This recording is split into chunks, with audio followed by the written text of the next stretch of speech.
Congress party महाराष्ट्राचा रत्नजडीत मुकुट आहे आणि आपल्या सर्वांच्या काळजाचा अजितदादा एक तुकडा आहे। राष्ट्रवादी काँग्रेस पक्षाचा एकच वादा, एकच वादा, अजितदादा तुम आगे बढ़ो। आजच्या जनसन्मान रॅलीला उपस्थित असणारे प्रफुल्लभाई भुजबळ साहेब, सुनील तटकरे जी, धनंजय मुंडे जी, बाबा सिद्दीकी जी, सर्व राष्ट्रवादी काँग्रेस पक्षाचे सन्माननीय पदाधिकारी, सर्व खासदार, सर्व आमदार, सर्व उपस्थित असणारे माझे विधिमंडळातील सहकारी, राष्ट्रवादीचे सर्व पदाधिकारी, आजच्या या जनसन्मान रॅलीला उपस्थित असणारे माझे बंधू भगिनी, पत्रकार मित्र आणि तरुण मित्रांनो, मला वाटलं नव्हतं की आज पाऊस येईल, परंतु पावसाने थोडासा आपला हिरमोड केला, परंतु वरुण राजांनी देखील आपल्यावर वर्षाव केलेला आहे, आपल्याला पाठिंबा दिलेला आहे असं समजायला काही हरकत नाही।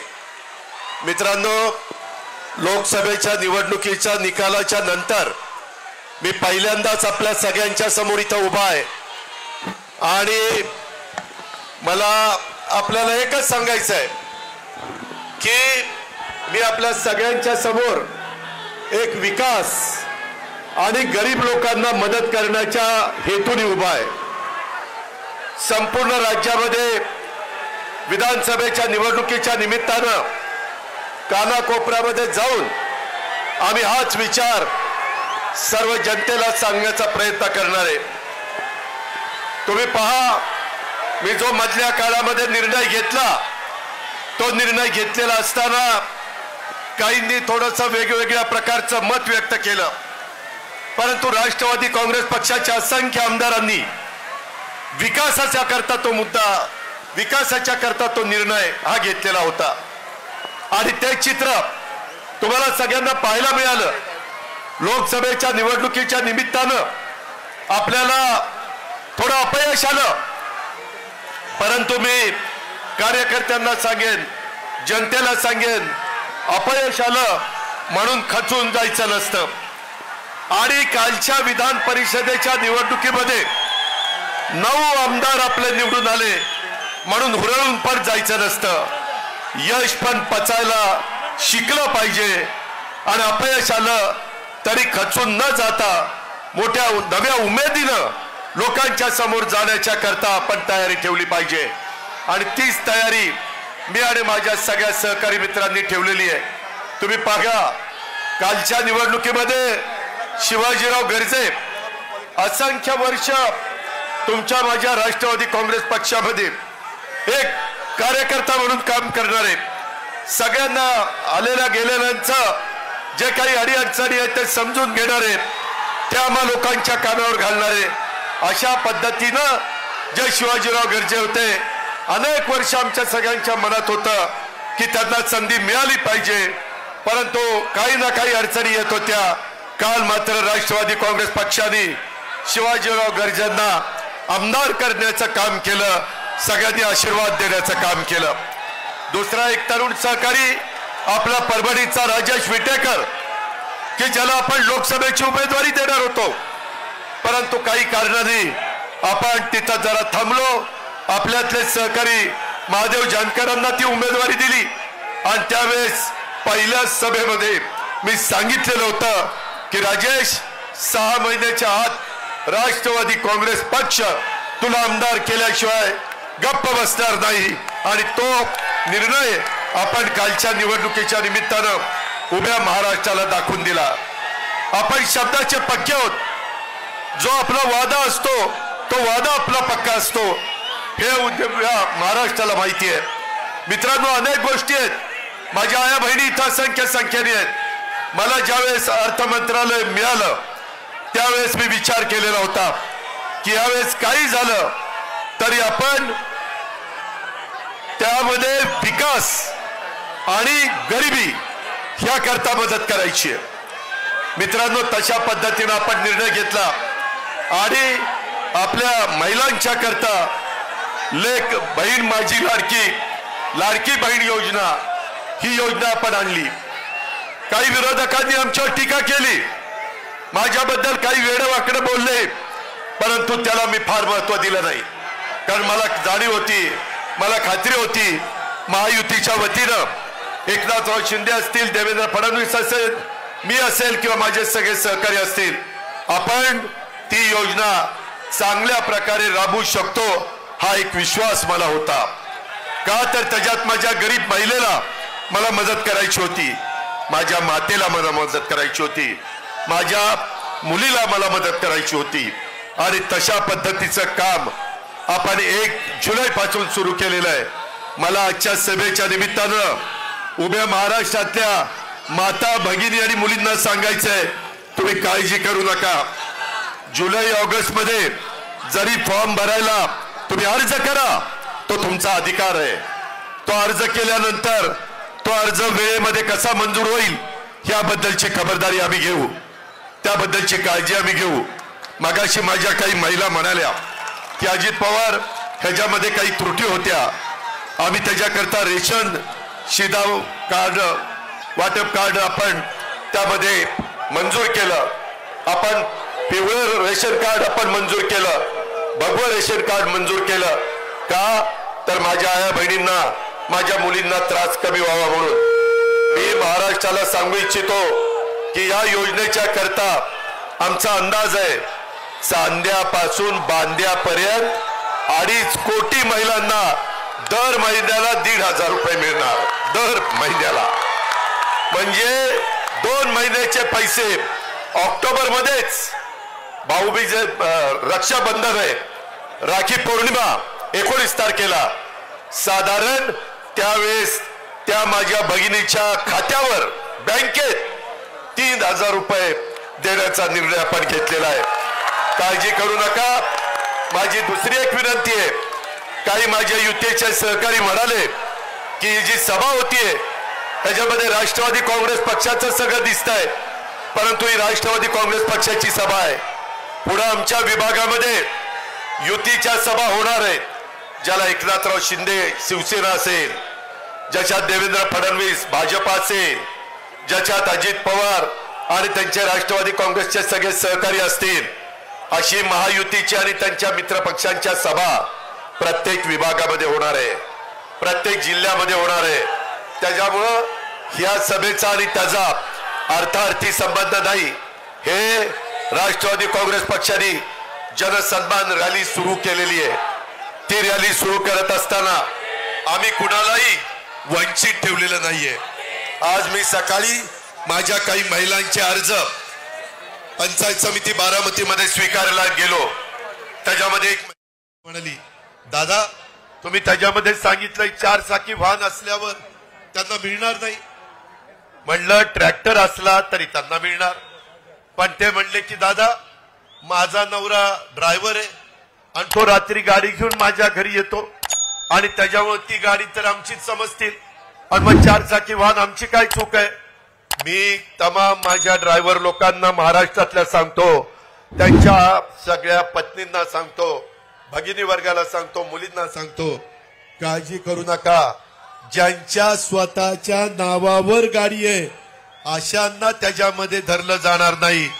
जे ड्रायव्हिंग करतात त्यांना त्याच्यामध्ये धरलं जाणार आहे. 2.5 लाखापर्यंत उत्पन्न असणाऱ्या सगळ्या माझ्या आया बहिणींना आणि मुलींना त्यामध्ये धरलं जाणार आहे. आपण अजिबात काळजी करू नका. एवढ्यावरच आपण थांबलेलो नाही. आपण 3 गॅस सिलेंडर वर्षाला, त्याचेही पैसे माझ्या बहिणीच्या अकाउंटला, माझ्या मुलीच्या अकाउंटला, माझ्या मातेच्या अकाउंटला जाणार आहे. उत्पन्न मर्यादित असलं पाहिजे 2.5 लाखाच्या आत. मित्रांनो, मी महाराष्ट्राचा विचार केला, तसाच मी बारामतीचा विचार केला. बारामतीमध्ये साधारण वर्षाला माझ्या आया बहिणींना आणि मुलींना 180 कोटी रुपये वर्षाला मिळणार आहेत. किती? 180 कोटी. आणि कमी जास्त तालुके आहेत, काही तालुके लहान आहेत, तिथे 150 कोटी मिळतील वर्षाला. काही ठिकाणी माझी लाडकी बहीण योजनेमध्ये कमी पैसे 125 कोटी मिळतील लोकसंख्येचा विचार करता. परंतु ह्या सगळ्या राज्याला मिळून 46,000 कोटी रुपये वर्षाला मिळणार. किती? 46,000 कोटी. काही काही राज्यांची बजेट एवढी नाहीये. आपण तेवढं माझी महिला सक्षम व्हावी, माझी महिला आत्मनिर्भर व्हावी, तिला एक विश्वास वाटावा की मला माझ्या घरच्या पुरुष मंडळींवर अवलंबून राहावं लागत नाही. मला काही का होईना वर्षाला 18,000 रुपये देण्याचं काम या महायुतीच्या सरकारने केलेलं आहे. मी सगळ्यांना हेही सांगतो, हे सातत्य आपल्याला टिकवायचं आहे, पण त्याकरता महाराष्ट्रातल्या जनतेला एक विचार करावा लागणार आहे की पुढे येणाऱ्या विधानसभेमध्ये देखील महायुतीला आपल्याला निवडून द्यायचं आहे, तर आपली योजना पुढे कायमची चालणार आहे, तर आपल्याला कायमचे पैसे मिळणार आहेत. हौसे नवसे गवसे येतील, काही सांगण्याचा प्रयत्न करतील, त्यांच्यावर विश्वास ठेवू नका. हा अजितदादा शब्दाचा पक्का आहे, त्यामध्ये कुठं बदलणार नाही. ही पण गोष्ट आपण लक्षात ठेवा. आणि मी फक्त आमच्या महिलांना नाही दिलं, मी गरिबांना द्यायचा प्रयत्न केलाय, विकासाला पैसा देण्याचा प्रयत्न केलाय. मुख्यमंत्री उपमुख्यमंत्री माझ्या जोडीला होते, आम्ही कुणालाही तसं वंचित ठेवलेलं नाही. माझा शेतकरी सतत मला म्हणायचा, दादा आम्हाला 3चं लाईटचं बिल भरता येत नाही, 5चं लाईटचं बिल भरता येत नाही, फार अडचण होती, ओढाताण होती, 7.5चं बिल भरता येत नाही. आमच्या मनात होतं, सगळे मंत्री आमदार मला सांगायचे की एकदा निर्णय घ्या, शेवटी वेळ यावी लागते. आणि ती वेळ त्या अर्थसंकल्पामध्ये आली. आपण 44 लाख शेतकऱ्यांना 14,000 कोटी रुपये माफ करून टाकले. 14,000 कोटी रुपये वीज माफी. आता तुम्हाला आमच्या महावितरणचा अधिकारी वीज बिल भरा म्हणून सांगायला येणार नाही, तुम्हाला ते माफ केलेलं आहे. आता काळ्या आईची सेवा चांगली करा, चांगल्या प्रकारे पिकं काढा, धान्य काढा, फळं भाजीपाला जे काही तुम्हाला पिकवायचं ते पिकवा. कृषी मंत्री इथं आहे, ते 1 रुपयामध्ये पीक विमा तुम्हाला देत आहेत. करोडो रुपये तुमच्याकरता राज्य सरकार खर्च करत आहे. मित्रांनो, इथपर्यंतच नाही, माझ्या शेतकऱ्याच्या करता 0% व्याजाने पीक कर्ज हेही आपण चालू ठेवलेलं आहे. त्याचाही फायदा माझ्या भावांनी घ्यावा. आमचे विरोधक काय टीका करतात, अरे आया बहिणींच्याकडे लक्ष दिलं, महिलांच्याकडे लक्ष दिलं, पुरुषांच्याकडे दुर्लक्ष केलं. अरे असं कसं करेल, पुरुषांच्याकडे दुर्लक्ष करून कसं चालेल. आमची पण ती भाऊ आहेत, आमची पण ती मुलं आहेत, आमचे पण ते वडील आहेत, त्याच्यावर त्यांच्याकडे मी दुर्लक्ष कदापि करणार नाही. तशा पद्धतीनं मी वागणार नाही. मित्रांनो, उलट आता माझ्या शेतकरी वर्गाच्या करता धनंजयनी माझ्या लक्षात आणून दिलं, कॅबिनेटला सांगितलं की आपल्याला सोयाबीन आणि कापूस उत्पादक शेतकऱ्याला पैसे द्यायचे राहिले. धानाला प्रफुल्लभाई पटेल यांच्या भंडारा गोंदिया चंद्रपूर गडचिरोली तिकडे धान पिकतं, कोकणात यांचं धान्य पिकतं, त्यामध्ये आम्ही धानाला 20,000 रुपये दिले. त्याच्या पद्धतीनं एकरी 5,000 रुपये आपल्या कापूस आणि सोयाबीन उत्पादकांना आपण दिलेले 2 हेक्टर पर्यंत. मित्रांनो, शेवटी द्यायचं खूप मनापासून असतं, परंतु आपल्या तिजोरीमध्ये पण तेवढा पैसा लागतो. विकास पण साधला पाहिजे, विकासाला कुठं अडथळा येता कामा नये. कालच देशाचे पंतप्रधान आले, अरे तो दम विधानसभेपर्यंत टिकवा ना, जरा थांबा. त्यामध्ये मला तुम्हाला सांगायचंय, काल पंतप्रधान, मुख्यमंत्री, दोन्ही उपमुख्यमंत्री, काही मंत्रीगण 29,500 कोटीची कामं मुंबई सारख्या ठिकाणी आपण सुरू केली. भूमिपूजन आणि उद्घाटन, करोडो रुपयाची कामं चाललेली आहेत. मित्रांनो, आज पावसामुळे थोडीशी त्याच्यामध्ये अडथळा आला आणि त्यामुळे काही लोकांची भाषणं राहिली. मी परत सुपा परगणा, शिरसुपा परगणा आणि माझा लोणी बापकर आणि तो सगळा तिकडचा भाग, ह्या भागाच्या करता देखील आपण चांगल्या प्रकारची योजना ही जनाई शिरसाईला तर चांगल्या प्रकारचं पुनरुज्जीवन करण्याचा निर्णय आपण घेतलेलाच आहे. परंतु मधला जो टापू आहे त्याला पाण्याची गरज होती, तिथं देखील पाण्याची व्यवस्था केली. परंतु सगळ्यांना सांगून तो वेळ घेत नाही. तुम्ही माझ्या शब्दावर विश्वास ठेवा. मी त्या बाबतीमध्ये येईन आणि तिथं तुम्हाला त्याचा काय काय योजना बजेटमध्ये किती तरतूद केली, काय केलं ते सगळं तुम्हाला सांगेन. तुम्ही काळजी करू नका. मित्रांनो, तुम्हाला एक सांगायचंय, विकास आणि गरिबीचा विचार करत असताना मी माझ्या भावंडांचा दुधाचा विचार केला. माझ्याही तालुक्यामध्ये दूध आहे, माझ्या पुणे जिल्ह्यात आहे, सोलापूरला आहे, नगरला आहे, माझ्या कोल्हापूरला आहे, सांगलीला आहे, सातारला आहे, माझ्या मराठवाड्यामध्ये बीडला आहे. सगळ्या भागामध्ये दूध उत्पादक शेतकरी आहे. त्यांच्याकरता 5 रुपये लिटरला पुन्हा दुधाचे भाव जोपर्यंत कमी आहेत तोपर्यंत कायम 5 रुपये अनुदान देण्याचा निर्णय आम्ही घेतलेला आहे. तेवढ्यावर थांबलो नाही. दुधाची पावडर मोठी आहे, शिल्लक आहे, ती परदेशामध्ये पाठवायला 30 रुपये किलो आपण अनुदान दिलेलं आहे. महायुतीने तो निर्णय घेतला आहे. म्हणजे भावंडांच्या करता देखील आपण निर्णय घेतोय. मी सुरुवातीलाच तुम्हाला सांगितलं, गरीब, ह्या गरीबाकरता आपल्याला मदत करायची. ह्या गरीबाला आपल्याला इतरांच्या बरोबर आणायचंय, त्यांची परिस्थिती चांगली करायची, त्यांचं पर कॅपिटा उत्पन्न वाढवायचं आहे. उद्या एवढे 1000 कोटी रुपये मार्केटला आल्यानंतर छोटी मोठी दुकानं चालणार आहेत, किराणा मालाची दुकानं चालणार आहेत. माझ्या आया बहिणीला, माझ्या मुलीला जे काही खरेदी करायचं ते दुकान चालणार आहे. आणि एवढा पैसा हा ग्रामीण भागात आणि शहरी भागामध्ये चालणार आहे. हा निर्णय हा महायुती सरकार घेऊ शकतं. हा निर्णय आपण लोकांनी घेतलेला आहे. एवढ्यावरच आपण थांबलो नाही. शाहू फुले आंबेडकरांची विचारधारा मी सातत्याने तुम्हाला सांगतोय. 18 पगड जातीला बरोबर घेऊन युगपुरुष छत्रपती शिवाजी महाराजांनी हिंदवी स्वराज्याची स्थापना केली. हे आम्ही आयुष्यात विसरू शकत नाही. आणि त्याच 18 पगड जाती 12 बलुतेदारांना घेऊन आपण त्यामध्ये पुढे चाललेलो आहे. ह्या योजना आहेत आया बहिणींनो, ह्या सर्व जाती धर्माला, मागासवर्गीय, आदिवासी, माझे मुस्लिम, माझा ओबीसी, माझा भटक्या महिला, भटक्या समाजामध्ये मोडणाऱ्या, सर्वसाधारण समाजामध्ये मोडणाऱ्या सगळ्या जाती धर्माच्या महिलांच्या, मुलींच्या आणि मातांच्या करता ही योजना आहे. अट एवढीच आहे, 2.5 लाखाच्या आतमध्ये उत्पन्न पाहिजे. मला एक तुम्हाला सगळ्यांना सांगायचं आहे, ह्या सभेच्या निमित्तानं राज्यातल्या जनतेला सांगायचं आहे, बाबांनो, पाठीमागच्या काळात लोकसभेला काही वेगळ्या पद्धतीचं वातावरण तयार करण्याचा प्रयत्न झाला. आम्ही विकासाचं बोलत होतो, परंतु विकासावर आमच्यावर कुणीच बोललं नाही, कुणी टीका केली नाही. आम्ही गरिबीच्या बद्दल बोलत होतो, आमचे वेगवेगळे लाभार्थींना लाभ देण्याच्या बद्दल बोलत होतो. त्या सगळ्याला बाजूला ठेवून कारण नसताना घटनेचे शिल्पकार डॉक्टर बाबासाहेब आंबेडकर, ज्यांनी तुमच्या माझ्या देशाला घटना दिली, संविधान दिलं, आज जगामध्ये बाबासाहेबांचं कौतुक होत आहे. जगातला अतिशय मोठा पुतळा, जगाला हेवा वाटावा असा पुतळा आपण इंदुबिलच्या जागेवर 14 एकर जागेमध्ये करतोय.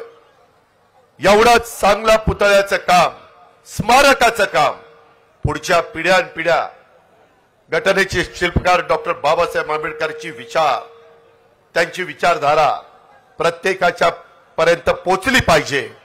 त्यांचं संविधान, त्यांची घटना, त्याचा आदर आपण सगळ्यांनी केला पाहिजे. ही आमची भूमिका 30 पंतप्रधानांनी मांडली. आम्ही संविधान दिन साजरा सुरू केला आणि आमच्या मागासवर्गीय समाजामध्ये आणि आदिवासी समाजामध्ये अरे हे 400 पार झाल्यावर घटना बदलतील, संविधान बदलतील, आपलं आरक्षण काढतील. किती खोटं बोलले, किती रेटून पण खोटं बोल, अशा प्रकारची गोष्ट या लोकांनी केली. माझ्या मुस्लिम बांधवांना पण काही चुकीचं सांगण्याचा प्रयत्न केला. मित्रांनो, आम्ही महायुतीच्या सरकारमध्ये काम करतोय. मी आपल्याला सगळ्यांना विश्वास देऊ इच्छितो की तुमच्या माझ्या महाराष्ट्रामध्ये शाहू फुले आंबेडकरांच्या शिवछत्रपतींच्या महाराष्ट्रात काम करत असताना कुठल्याही जाती धर्माच्या महिलेवर, पुरुषावर, मुलावर, मुलीवर, मातेवर, वयस्कर माणसावर अन्याय होणार नाही, याबद्दलची खबरदारी आम्ही घेऊ. तशा प्रकारचा शब्द आजच्या सभेच्या निमित्तानं महाराष्ट्रातल्या जनतेला मला द्यायचा आहे. तुम्ही अजिबात काळजी करू नका. आम्ही खोटं बोलणार नाही. आम्हाला तशा पद्धतीनं वागायचं नाही. सत्ता येते सत्ता जाते. सत्तेला आपापलेले आम्ही नाहीये. त्याच्यामध्ये मी नेहमी सांगतो ताम्रपट घेऊन कुणी जन्माला आलेलं नाहीये. परंतु मिळालेल्या सत्तेचा वापर पदाचा वापर हा गरिबाकरता झाला पाहिजे. हा माझ्या शेतकऱ्याकरता झाला पाहिजे. हा माझ्या महिलेकरता झाला पाहिजे. मला माझ्या शेतकऱ्यांना सांगायचंय. कालच मी अमितभाईंना भेटलो. त्याच्यामध्ये प्रफुल्लभाई होते, तटकरे साहेब होते. त्यांना सांगितलं की एमएसपी आपली साखरेची बरेच वर्ष वाढली नाही. एफआरपी वाढली, ती वाढलीच पाहिजे, पण तो एमएसपी नाही वाढली. मागाशी केशवराव इथं बसलेले मी बघितले आहेत तिथं. ह्या सगळ्यांनी मला केशवरावनी, प्रशांतनी, त्याच्यामध्ये पुरुषोत्तम दादांनी, अनेक कारखान्याच्या चेअरमननी सांगितलं की दादा ह्याच्यातनं मार्ग काढा. अमितभाईंना म्हणलं अमितभाई एमएसपी वाढवायला पाहिजे. ते म्हणले काळजी करू नका, तुम्ही माझ्याकडे निवेदन द्या. लेखी निवेदन त्यांनी मागितलेलं आहे. मी उद्याच ते निवेदन पाठवणार आहे. ते म्हणाले की मी 20 तारखेला 21 तारखेला जिल्ह्याच्या दौऱ्यावर पुण्याच्या येणार आहे. हसन मुश्रीफ साहेबांनी पण तिथं जसं तुमच्या बारामतीमध्ये 1000 कोटीचा हॉस्पिटल पुण्यश्लोक अहिल्यादेवी होळकरांच्या नावाने आपण काढलेलं आहे, तशा पद्धतीनं कोल्हापूरला पण एक चांगल्या प्रकारचं हॉस्पिटल, ह्याचं भूमिपूजन, त्यांची बँक आहे, त्यांची इमारतीचं उद्घाटन. परंतु अमितभाई म्हणाले मी जरूर कार्यक्रम हसन मुश्रीफांचा स्वीकारीन, परंतु त्या दिवशी 10,000 झाडं लावायचा कार्यक्रम झाला पाहिजे. 10,000 रोपं तिथं लावायचा कार्यक्रम झाला पाहिजे. मगाशी कोणीतरी बोललं की बाबा शेवटी पाऊस काळ चांगला होण्याच्या करता झाडाची गरज आहे. पुढची पिढी आपल्याला माफ करणार नाही आपण चुकीचं केलं तर, आपण कमी पडलो तर. त्या प्रकारचं काम आता आम्ही सगळ्यांनी सुरू केलेलं आहे. तुम्ही बघताय मी तर अतिशय झाडं मोठ्या प्रमाणावर लावणारा एक कार्यकर्ता आहे. हे महाराष्ट्राने बघितलंय, जिल्ह्यांनी बघितलंय, तालुक्यांनी बघितलंय. अशा पद्धतीनं त्या कार्यक्रमाला ते येणार आहेत. त्यावेळेस मी कांदा माझ्या उत्पादक शेतकऱ्यांच्या करता पण सांगितलं की कांदा निर्यात बंदी आता अजिबात करायची नाही. त्यांनी सांगितलं ठीक आहे, परंतु काही जण चुकीच्या बातम्या सोडतात. 2 दिवसापूर्वी टीव्हीवाल्यांची बातमी चालली कांदा परदेशातनं आयात करताय. कांदा आयात केलेला नाही. दुधाची पावडर आयात केलेली नाही.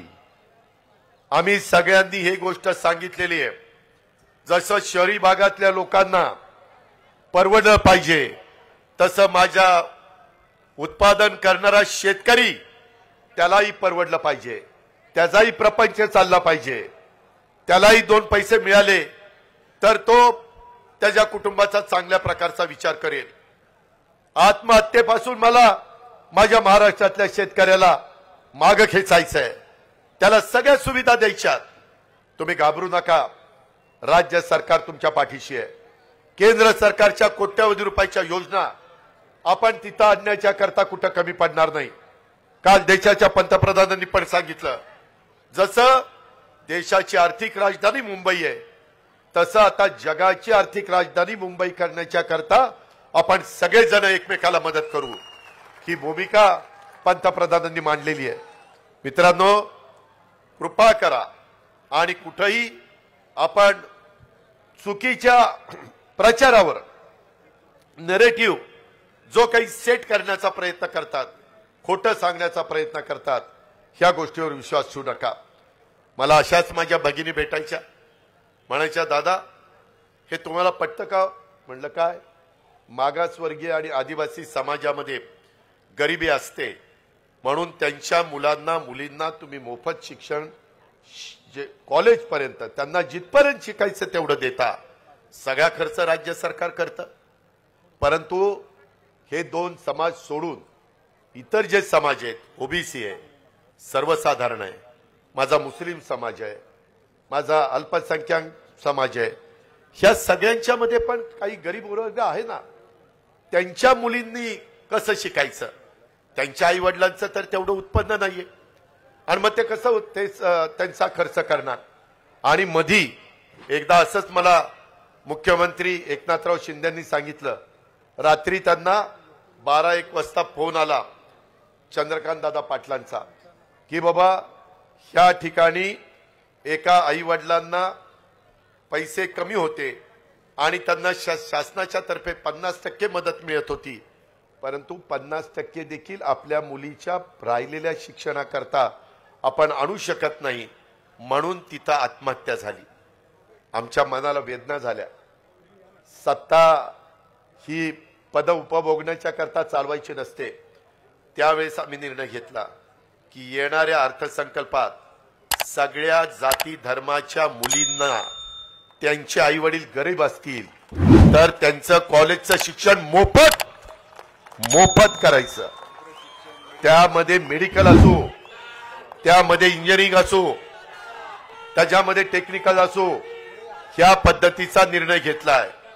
मित्रांनो, तुम्हाला आश्चर्य वाटेल, ह्या सगळ्याच्या करता आपण किती निधी बाजूला काढला माहितीये? माझ्या लाडकी बहीण योजना 46,000 कोटी, माझ्या शेतकऱ्याला वीज माफी 14,000 कोटी, झाले 60,000 कोटी. त्यामध्ये महिलांना गॅस सिलेंडर 3 फ्री, त्यांना 2,500 कोटी, आणि मुलींना कॉलेजचं शिक्षण फ्री, त्याला 2,500 कोटी, झाले 5, म्हणजे 60 आणि 5 65. मुलं म्हणायचे आमच्या मुलांकडे मुलींच्याकडे लक्ष आहे का नाही? अरे आहे. तुमच्याकडे लक्ष नाही द्यायचं तर कुणाकडे लक्ष द्यायचं? 10,000 कोटी रुपयाचा कार्यक्रम माझ्या तरुण युवा युवतींच्या करता, त्यांना 10 लाख मुलांना मुलींना दरवर्षी आम्ही स्टायपेंड देणार आहे. आणि त्याकरता त्यांना 1 वर्षाचं शिक्षण, ते शिक्षण घेतायत म्हणून त्यांना 6,000, 8,000, 10,000चं स्टायपेंड, त्याकरता 10,000 कोटी. म्हणजे आम्ही आमच्या मुलांना मुलींना तरुण तरुणींना वाऱ्यावर सोडलं का? नाही सोडलं. असे 75,000 कोटी रुपये आपण राज्य सरकारच्या बजेटमधनं माझ्या महिलांना, माझ्या शेतकऱ्यांना, माझ्या मुलांना, माझ्या मुलींना, सगळ्यांना, सर्व घटकाला, आणि ह्याच्यामध्ये सगळ्या जाती धर्माचे आहेत. कुणी जर असं म्हटलं अरे आमचं काय, अरे तुमचं पण आहे ना, तुम्ही कशाला न करताय? सगळ्यांच्या करताय का? तर विकास हा राष्ट्रवादी काँग्रेस पक्षाने डोळ्यासमोर ठेवलाय. का? तर गरिबी कमी करायचा कार्यक्रम हा राष्ट्रवादी काँग्रेस पक्षाने ठेवलाय, म्हणून या सगळ्या योजना आणलेल्या आहेत. मित्रांनो, आम्हाला ह्याची सुरुवात सगळे नेतेगण म्हणाले की रविवारचा दिवस असला तरी आज आपण ती सुरुवात करू. मला वाटलं नाही की याचा आनंद जसा तुम्हाला होईल तसा वरुण राजाला पण होईल आणि तोही बरसेल असं मला वाटलं नाही, परंतु ते शुभ लक्षण आहे. वरुण राजांनी पण आपल्याला साथ दिलेली आहे. आता कार्यकर्त्यांनो, घोषणा देण्याच्या पेक्षा आपल्या आया बहिणींचा 2.5 लाखाच्या पेक्षा कमी उत्पन्न असणाऱ्यांचा अर्ज केलाय का? अधिकाऱ्यांच्या पर्यंत पोहोचलाय का? काही अजून अडचण असेल तर कुठल्याही राष्ट्रवादीच्या किंवा महायुतीच्या आमदारांना सांगा, कुठल्याही मंत्र्यांना आम्हाला सांगा, कुठल्याही आम्हा मुख्यमंत्री उपमुख्यमंत्र्यांना सांगा, आम्ही त्याच्यामध्ये लक्ष घालू. आम्ही त्यामध्ये खरोखरीच तो लाभ देण्याच्या करता ह्या योजना केलेल्या आहेत. त्याबद्दल आपण अजिबात गैरसमज करू नका. आरक्षणाच्या बाबतीमध्ये देखील आपण योग्य पद्धतीचा निर्णय घेतोय, त्याबद्दल पण कुठलीही शंका कुशंका मनामध्ये बाळगू नका. कुणावर अन्याय होणार नाही, परंतु ज्यांना मिळालं पाहिजे त्यांनाही तो लाभ देण्याच्या करता हे राज्य सरकार कटिबद्ध आहे, सकारात्मक आहे.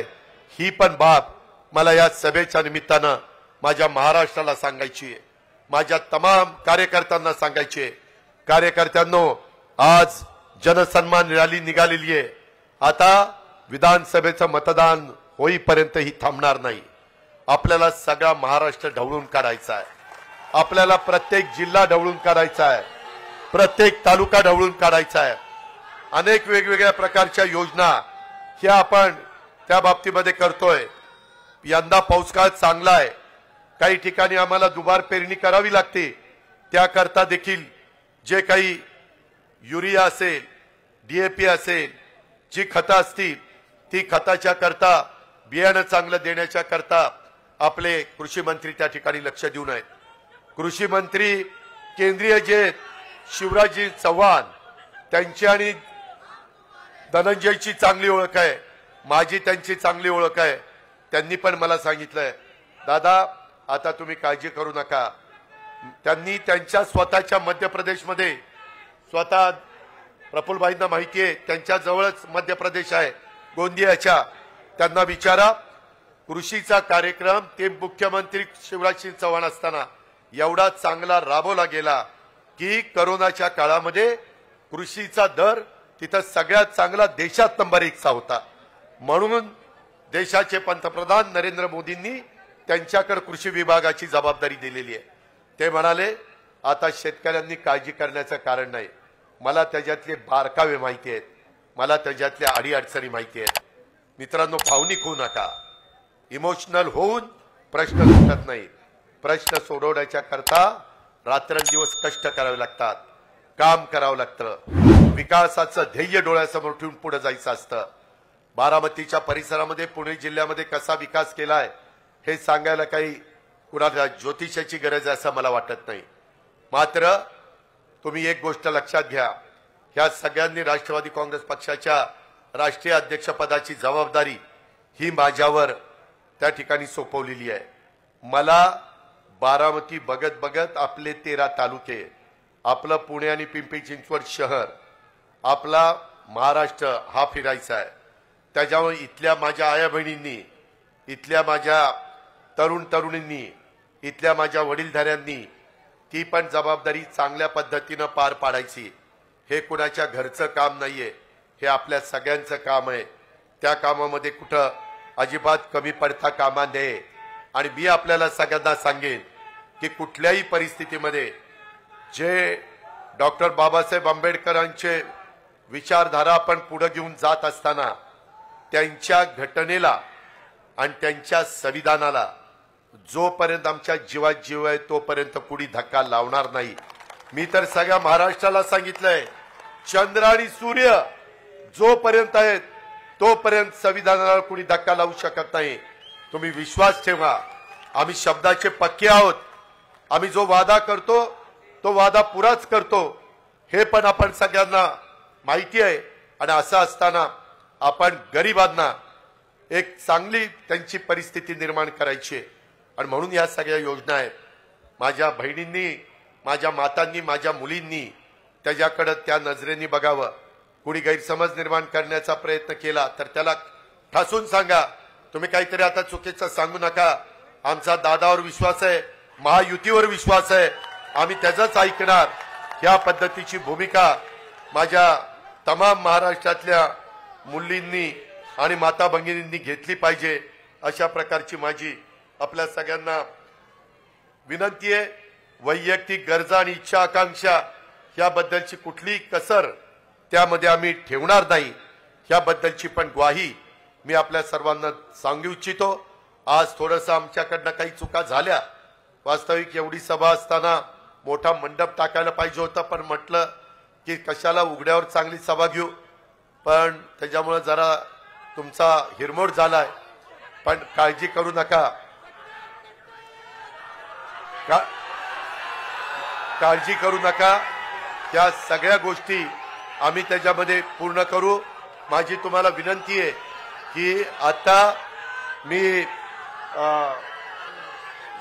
शिवाजीराव गर्जे आणि राजेश विटेकर हे विधान परिषदेचे निवडून आले, त्यांचाही सत्कार करतो.